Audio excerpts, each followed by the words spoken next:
ಶುಭೋದಯ, ನಮಸ್ಕಾರ, welcome to yoyo Kannada. Maharashtra ರಾಜಕೀಯದಲ್ಲಿ ರಾತೋರಾತ್ರಿ ದೊಡ್ಡ ಹೈಡ್ರಾಮಾ ನಡೆದಿದೆ. ಕಾಂಗ್ರೆಸ್ ಮುಕ್ತ ಭಾರತ ಅಂತ ಕೂಗುತ್ತಿದ್ದ ಬಿಜೆಪಿ ಅಂಬರ್ನಾಥ್ ಪುರಸಭೆಯಲ್ಲಿ ಕಾಂಗ್ರೆಸ್ ಜೊತೆ ಕೈ ಜೋಡಿಸಿದ್ದು ದೊಡ್ಡ ಮಟ್ಟದ ಚರ್ಚೆಗೆ ಕಾರಣವಾಗಿತ್ತು. ಆದ್ರೆ ಈ ದೋಸ್ತಿ ಕೇವಲ ಟ್ರೇಲರ್ ಮಾತ್ರ, ಅಸಲಿ ಪಿಕ್ಚರ್ ಈಗ ರಿಲೀಸ್ ಆಗಿದೆ. ಬಿಜೆಪಿಯೊಂದಿಗೆ ಮೈತ್ರಿ ಮಾಡಿಕೊಂಡ ತಪ್ಪಿಗೆ ಕಾಂಗ್ರೆಸ್ ಹೈಕಮಾಂಡ್ 2 ಕೌನ್ಸಿಲರ್ ಗಳನ್ನ ಪಕ್ಷದಿಂದ ಅಮಾನತು ಮಾಡಿತ್ತು. ಈಗ ಅಮಾನತುಗೊಂಡ ಕಾಂಗ್ರೆಸ್ನ ಎಲ್ಲಾ ನಾಯಕರನ್ನ ಬಿಜೆಪಿ ತನ್ನ ತೆಕ್ಕೆಗೆ ಸೆಳೆದುಕೊಂಡಿದೆ. ಆ ಮೂಲಕ ಅಂಬರ್ನಾಥ್ ನಲ್ಲಿ ಕಾಂಗ್ರೆಸ್ ಅನ್ನೇ ಖಾಲಿ ಮಾಡಿರೋ ಬಿಜೆಪಿ ಸಿಎಂ ಏಕನಾಥ್ ಶಿಂದೆ ಬಣಕ್ಕೂ ಬಿಗ್ ಶಾಕ್ ನೀಡಿದೆ. ಏನಿದು ಮಹಾರಾಷ್ಟ್ರದ ಅಂಬರ್ನಾಥ್ ನಲ್ಲಿ ನಡೆದ ಈ ರಾಜಕೀಯ ಕಿತ್ತಾಟ ಅಂತ ನೋಡ್ಕೊಂಡ್ ಬರೋಣ ಬನ್ನಿ. ಹೌದು, ನಾವು ರಾಜಕೀಯ ಪಲ್ಲಟಗಳ ಬಗ್ಗೆ ಹೇಳ್ತಾ ಇರೋದು ನಮ್ಮ ನೆರೆ ರಾಜ್ಯ ಮಹಾರಾಷ್ಟ್ರದ ರಾಜ್ಯದ ರಾಜಕೀಯ ಕತೆ.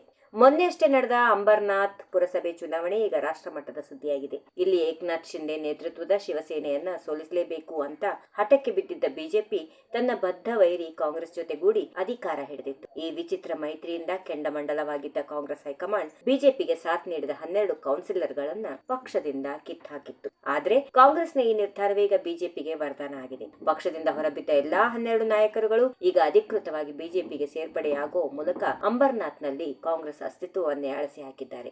ಆರಂಭದಲ್ಲಿ ಈ ಮೈತ್ರಿ ಬಗ್ಗೆ ಮಹಾರಾಷ್ಟ್ರ ಮುಖ್ಯಮಂತ್ರಿ ದೇವೇಂದ್ರ ಫಡ್ನವೀಸ್ ಕೂಡ ಅಸಮಾಧಾನ ಹೊರಹಾಕಿದ್ರು. ಸಿದ್ಧಾಂತಗಳನ್ನ ಬದಿಗಿಟ್ಟು ಕಾಂಗ್ರೆಸ್ ಜೊತೆ ಕೈ ಜೋಡಿಸಿದ್ದು ಸರಿಯಲ್ಲ ಅನ್ನೋದು ಫಡ್ನವೀಸ್ ವಾದವಾಗಿತ್ತು. ಈ ಒತ್ತಡಕ್ಕೆ ಮಣೆದು ಮೈತ್ರಿ ಮುರಿಯಿತು ಅಂತ ಎಲ್ಲರೂ ಅಂದುಕೊಂಡಿದ್ರು. ಆದ್ರೆ ಅಸಲಿ ಆಟವೇ ಬೇರೆ ಇತ್ತು. ಮೈತ್ರಿಯನ್ನ ನೆಪ ಮಾಡಿಕೊಂಡು ಕಾಂಗ್ರೆಸ್ನ ಪ್ರಬಲ ಕೌನ್ಸಿಲರ್ ಗಳನ್ನ ಸೆಳೆಯೋದು ಬಿಜೆಪಿಯ ಪ್ಲಾನ್ ಆಗಿತ್ತು. ಈಗ 12 ಕೌನ್ಸಿಲರ್ ಗಳು ಬಿಜೆಪಿ ಸೇರಿದ ಮೇಲೆ ಅಂಬರ್ನಾಥ್ ಪುರಸಭೆ ಈಗ ಪೂರ್ಣ ಪ್ರಮಾಣದಲ್ಲಿ ಬಿಜೆಪಿಯ ಭದ್ರಕೋಟೆಯಾಗಿ ಬದಲಾಗಿದೆ. ಈ ರಾಜಕೀಯ ದಾಳದಿಂದ ಅತಿ ಹೆಚ್ಚು ನಷ್ಟ ಅನುಭವಿಸಿದ್ದು ಮಾತ್ರ ಏಕನಾಥ್ ಶಿಂದೆ ಬಣ. ಯಾಕಂದ್ರೆ ಅಂಬರ್ನಾಥ್ ನಲ್ಲಿ ಶಿವಸೇನೆಯನ್ನ ಅಧಿಕಾರದಿಂದ ದೂರ ಇಡೋಕೆ ಬಿಜೆಪಿ ಇಷ್ಟೆಲ್ಲ ಕಸರತ್ತು ನಡೆಸಿತ್ತು. ಬಿಜೆಪಿ ಮತ್ತು ಕಾಂಗ್ರೆಸ್ ಒಂದಾದ ಪರಿಣಾಮ ಶಿಂದೆ ಬಣದಲ್ಲಿ ಇಲ್ಲಿ ಅಧಿಕಾರ ಕಳೆದುಕೊಂಡು ಮೂಲೆ ಗುಂಪಾಗಿದೆ. ಇತ್ತ ಅಮಾನತುಗೊಂಡ ಕೌನ್ಸಿಲರ್ ಗಳನ್ನ ಬಿಜೆಪಿಗೆ ಬರಮಾಡಿಕೊಳ್ಳುವ ಮೂಲಕ ಬಿಜೆಪಿ ತನ್ನ ಶಕ್ತಿಯನ್ನ ದುಪ್ಪಟ್ಟು ಮಾಡಿಕೊಂಡಿದೆ. ಇದರಿಂದ ಕಾಂಗ್ರೆಸ್ಗೆ ಆಘಾತವಾಗಿದ್ರೆ ಬಿಜೆಪಿಗೆ ಮಾತ್ರ ಡಬಲ್ ಲಾಭ ಸಿಕ್ಕಂತಾಗಿದೆ. ಸದ್ಯ ಇದು ಇನ್ನು ಕಾಂಗ್ರೆಸ್ ವಲಯದಲ್ಲಿ ಈ ಬಗ್ಗೆ ತೀವ್ರ ಆಕ್ರೋಶ ವ್ಯಕ್ತವಾಗಿದೆ. ಮೈತ್ರಿ ಮಾಡಿಕೊಳ್ಳೋ ಪ್ರಸ್ತಾಪವನ್ನ ಮೊದಲು ತಂದಿದ್ದೇ ಬಿಜೆಪಿ.